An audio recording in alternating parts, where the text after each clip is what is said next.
Episode की शुरुआत में हमें इचिगो दिखाया जाता है जो कि उरियो से काफी गुस्से में बोलता है कि तुम्हारी हॉलो बेट की वजह से पूरा टाउन खतरे में पड़ चुका है। अगर तुम्हें अपनी स्ट्रेंथ शो करनी ही थी तो मुझसे डायरेक्टली लड़ते ना।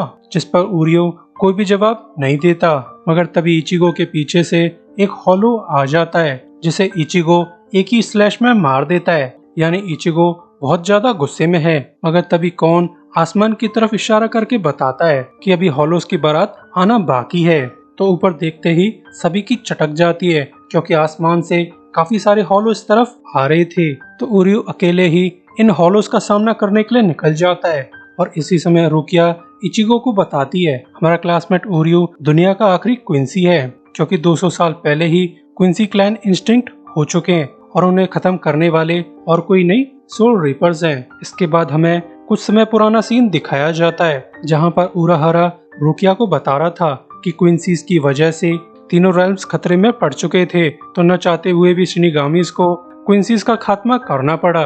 उराहारा कंटिन्यू करता है कि सोल रीपर दोनों दुनियाओं में सोल्स का बैलेंस बना कर रखते हैं और क्विंसीज इस बैलेंस को तोड़ रहे थे क्योंकि वो लोग हॉलोस को प्यूरिफाई करने के बजाय डायरेक्टली उन्हें डिस्ट्रॉय कर रहे थे, जिससे वो सोल सोसाइटी पहुंच नहीं पा रही थी और इस सबसे 3 वर्ल्ड्स में बैलेंस खराब होता जा रहा था। इसके बाद प्रेजेंट में रुकिया कंटिन्यू करती है कि सोल सोसाइटी ने क्विंसीज से काफी रिक्वेस्ट की थी कि वो लोग हॉलोस को हंट करने का काम शिनिगामीज पे छोड़ दें, मगर क्विंसीज ने उनकी एक भी नहीं सुनी। तो मजबूरी में शिनिगामीज को क्विंसीज का खात्मा करना पड़ा। वहीं उरियो फुल फोर्स के साथ हॉलोस का खात्मा करता जा रहा था, मगर हॉलोस खत्म होने का नाम ले ही नहीं रहे थे। तो उरियो ये सोचकर सरप्राइज था कि उसकी हॉलो बेट से इतने सारे हॉलोस तो अट्रैक्ट नहीं होने चाहिए थे, जरूर कुछ गड़बड़ है। इसके बाद इचिगो भी उरियो के पास आ जाता है और उसे बताता है कि मुझे तुम्हारे क्लैन की स्टोरी पता चल चुकी है और मैं क्विंसीज की ट्रेजेडी के लिए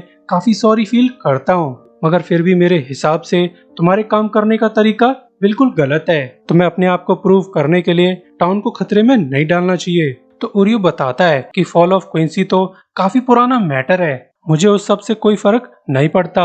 मैं भी बचपन में शिनिगामीज के साथ मिलकर हॉलो को खात्मा करना चाहता था, मगर मेरा ये ड्रीम उस दिन टूट गया जिस दिन मेरे ग्रैंडपा को बहुत बुरी तरह से मार दिया गया। इसके बाद हमें एक फ्लैशबैक दिखाया जाता है जहाँ उरियो के ग्रैंडपा उसे एक्सप्लेन कर रहे थे कि क्विंसीज ने शिनिगामीज की बात न मानकर बहुत बड़ी गलती की थी। हमें आपसी मतभेद बुलाकर एक साथ मिलकर फाइट करनी चाहिए थी।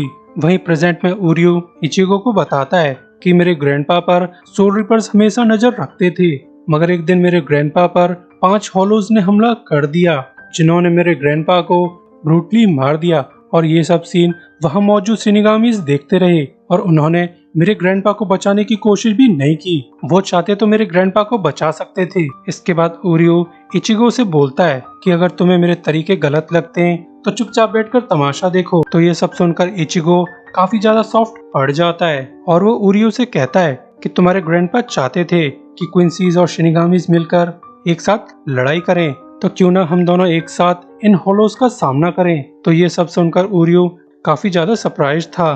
तो उरियो पूछता है कि तुम इन हॉलोस को क्यों मारना चाहते हो। तो इचिगो रिवील करता है कि हॉलोस ने मेरी मॉम का मर्डर किया था, मैं नहीं चाहता कि ऐसा किसी और के साथ भी हो, इसीलिए मैं इन हॉलोस का खात्मा करना चाहता हूँ। तो उरियो भी इचिगो की फीलिंग्स को समझने लगता है और फिर ये दोनों एक साथ हॉलोस का खात्मा करने लगते हैं। मगर तभी ये दोनों देखते हैं कि आसमान में तो एक बड़ा सा क्रैक पड़ चुका है जिसमें से एक बहुत बड़ा सा हॉलो बाहर आने लगता है जिसे मेनोस ग्रांडे कहा जाता है। और ये सब देखकर उरियो काफी ज्यादा सरप्राइज था कि इतने हाई लेवल हॉलो को ह्यूमन वर्ल्ड में तो नहीं आना चाहिए, और अब वो काफी ज्यादा वरिड है क्योंकि उसे अंदाजा है कि वो और इचिगो इस हॉलो को हैंडल नहीं कर सकते। मगर तभी यहाँ पर उराहारा एंड पार्टी आ जाती है जो डायरेक्टली हॉलोस पर धावा बोल देते हैं और जल्द ही वो लोग काफी सारे हॉलोस का धुआं उड़ा देते हैं। इसके बाद उराहारा इचिगो से बोलता है कि इन छोटे मोटे हॉलोस को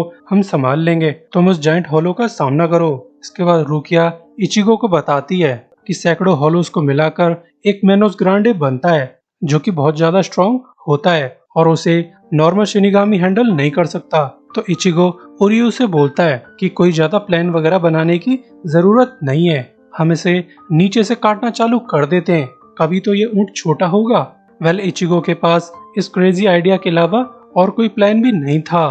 तो जब रुकिया इचिगो को रोकने की कोशिश करती है तब उराहारा रुकिया को पैरालाइज कर देता है और कहता है कि ये फाइट इचिगो की है, उसे ये फाइट लड़ने दो। ये फाइट इचिगो और उरियो की फेट को डिसाइड करने वाली है। वहीं इचिगो मेनोस ग्रांडे पे हमला कर देता है मगर उसके अटैक का इस जायंट होलो पर कोई भी असर नहीं होता। तो ये देखकर उरियो न्यू प्लान बनाने लगता है मगर तभी गलती से उरियो का हाथ इचिगो की स्वॉर्ड से टच हो जाता है जिससे इचिगो का स्पिरिचुअल प्रेशर उरियो की बॉडी में फ्लो करने लगता है जिससे उरियो का मैजिक बो बहुत बड़ा और पावरफुल हो जाता है। तो ये देखकर उरियो समझ जाता है कि इचिगो अपने मैसिव स्पिरिचुअल प्रेशर को कंट्रोल करना नहीं जानता और वो हर समय अनजाने में अपना स्पिरिचुअल प्रेशर रिलीज करता रहता है। मगर तभी मेनोस ग्रांडे इन पर अपना मैसिव एनर्जी ब्लास्ट करने लगता है जिससे इचिगो अपनी स्वॉर्ड से रोकने की कोशिश करता है और काफी मेहनत के बाद इचिगो इस ब्लास्ट को रिफ्लेक्ट करने में कामयाब हो जाता है।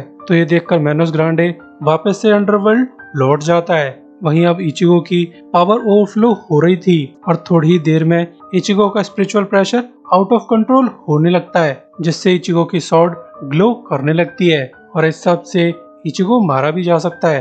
तो कुछ सोचकर उरियो इचिगो की स्वॉर्ड पर पांव रख देता है और फिर वो हवा में एरोज को फायर करने लगता है और काफी मेहनत करने के बाद उरियो इचिगो की ओवरफ्लोइंग एनर्जी को स्टेबलाइज कर देता है और इस तरह से वो इचिगो की जान बचाने में कामयाब हो जाता है। इसी के साथ ये एपिसोड एंड होता है। सो अभी के लिए goodbye, thanks for watching.